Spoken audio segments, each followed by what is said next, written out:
जोड़ो यात्रा के संदर्भ में हम यहाँ पे मौजूद हुए हैं।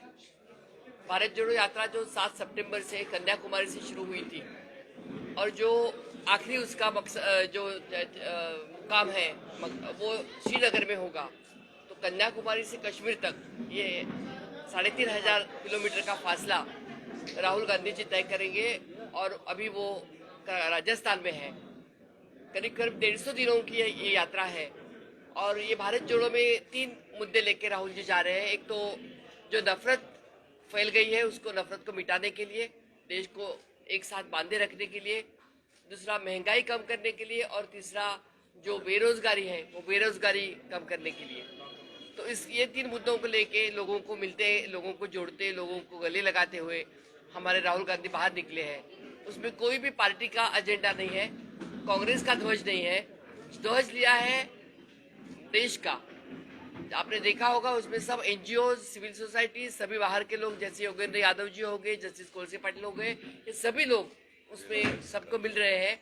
और जैसे हर जगह पे वहाँ के सोशल फील्ड में काम करने वाले सोशल ऑर्गेनाइजेशन वाले लोग सब उनको शामिल हो रहे हैं। जैसे आंध्र में वेमुला की माँ आ गई, जिनके जिनके ऊपर अन्याय हुआ है, जिनके जिनके ऊपर उपेक्षित लोग हैं, अत्याचार हुआ है, वो सब लोग राहुल जी के साथ जुड़ रहे हैं और एक बहुत अच्छा माहौल हिंदुस्तान में तैयार हो गया है। जम्मू से लेके श्रीनगर तक की यात्रा जाएगी। हमारे ख्याल से वो 8 दिन की यात्रा रहेगी, 4 दिन जम्मू और 4 दिन श्रीनगर। लेकिन अभी तक रूट फाइनल नहीं हुआ है, रूट फाइनल होते ही हम आपको बता देंगे।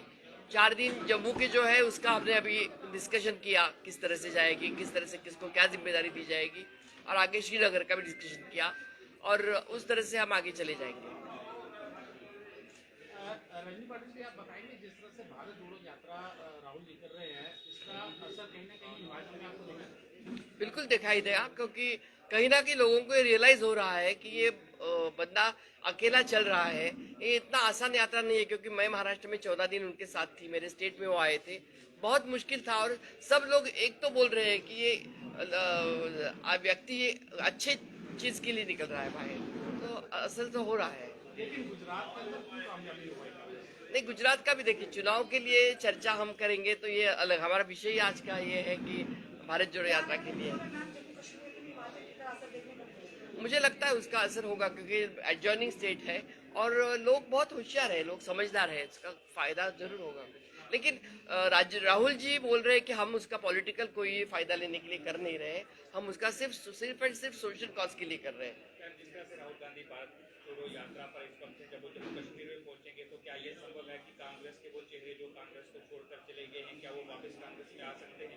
वो हम नहीं बता सकते, जो चेहरे छोड़ गए वो वापस आ सकते हैं कि नहीं, लेकिन कोई भी अगर आते हैं तो उनका स्वागत है, जाते हैं तो भी हमें कोई राय ये नहीं है, कांग्रेस में से होता ही रहता है। क्या हम ये कह सकते हैं कि राहुल गांधी जी की जो भारत जोड़ो यात्रा है वो कहीं ना कहीं महात्मा गांधी जी की दांडी मार्च से प्रेरित है?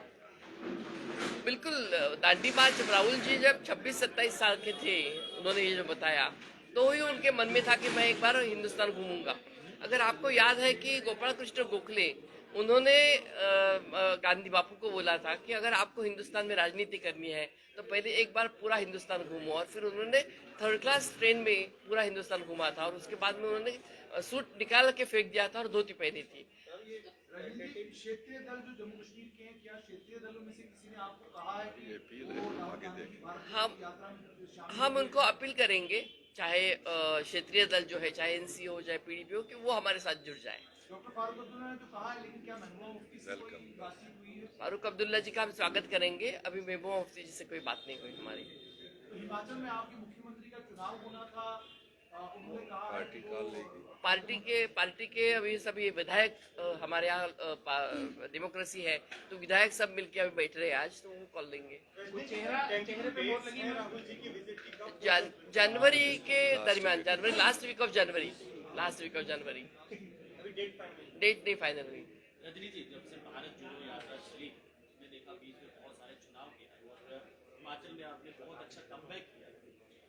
भारतीय जनता पार्टी कह रही है कि ये पागल इंसान है, ये चल रहा है, इसके चलने से कुछ नहीं। देखिए, इनकी मानसिकता को हम क्या करें, उनकी अगर मानसिकता ऐसी, सोच अगर ऐसी है तो हम क्या करें। पहले उनको और नाम दिए थे, अभी पागल बोलेंगे, तो उनकी मानसिकता तो हम नहीं बदल सकते, नैरेटिव सेट करते हैं ये। हम उनको कुछ जवाब नहीं देंगे। राहुल जी अभी उसका जवाब राहुल जी अभी देंगे अपने भाषण में, बहुत अच्छे से जवाब देंगे वो। और मैं आपको एक बताती हूँ, राहुल जी का इन सब यात्राओं में सबसे अच्छा भाषण जम्मू कश्मीर में होगा। 2024 के इलेक्शन से पहले बहुत से राज्यों में चुनाव है, आपको लगता है कि कांग्रेस उन राज्यों में वापसी करवाएगी? मैं आपको यही बोल रही हूँ कि ये कुछ बहुमत पाने के लिए या राजनीति करने के लिए यात्रा नहीं निकाले हैं, ये निकाले हैं सब लोगों को जोड़ने के लिए। तो इसका राजनीतिक फायदा क्या होगा क्या नहीं होगा, अगर ऐसे होता तो गुजरात से हिमाचल से यात्रा निकालते थे, लेकिन वो वहां नहीं गए हैं। वो राजनीतिक कोई भी राजनीतिकरण उसका न करे भारत जोड़ो यात्रा का। रजनी जी, आज आम आदमी पार्टी ने प्रदर्शन किया चीफ इलेक्टोरल अफसर के दफ्तर के बाहर और कहा जम्मू कश्मीर में जल्द चुनाव होने चाहिए, क्योंकि अब सभी रिवीजन कंप्लीट हो चुकी है। आपसे जानना चाहूंगा कांग्रेस का मत क्या है, कांग्रेस कब चाहती है जम्मू कश्मीर? हम इसके बारे में हमारी भूमिका पहले ही स्पष्ट कर चुके हैं कि जल्द से जल्द चुनाव होना चाहिए, लेकिन इसके पहले हमने ये बोला था कि जो अमित शाह जी ने on the floor of the house बोला था कि पहले स्टेटहुड का दर्जा देंगे और फिर चुनाव कराएंगे, उन्होंने वो नहीं माना है। उनको स्टेटहुड का दर्जा देना चाहिए था, क्योंकि हमें भारत जोड़ने से पहले हमारे जम्मू कश्मीर के उन्होंने टुकड़े कर दिए। उसको उन्होंने जो स्टेट था उस स्टेट को तोड़ के उन्होंने उसको यूनियन टेरिटरी बना दिया। उसका दर्द हमारे इन लोगों को तो है ही। तो मुझे लगता है उसका पहले स्टेटहुड का दर्जा देना चाहिए और फिर बाद में चुनाव के लिए जाना चाहिए। जम्मू कश्मीर में या लद्दाख में जी, क्या कांग्रेस यूनियन टेरिटरी में भी चुनाव के लिए तैयार है? नहीं, अगर हमारे तैयारी से मतलब वो राज्य उनके हाथ में है, गवर्नमेंट उनका है, तो हम क्या कर सकते हैं। धन्यवाद।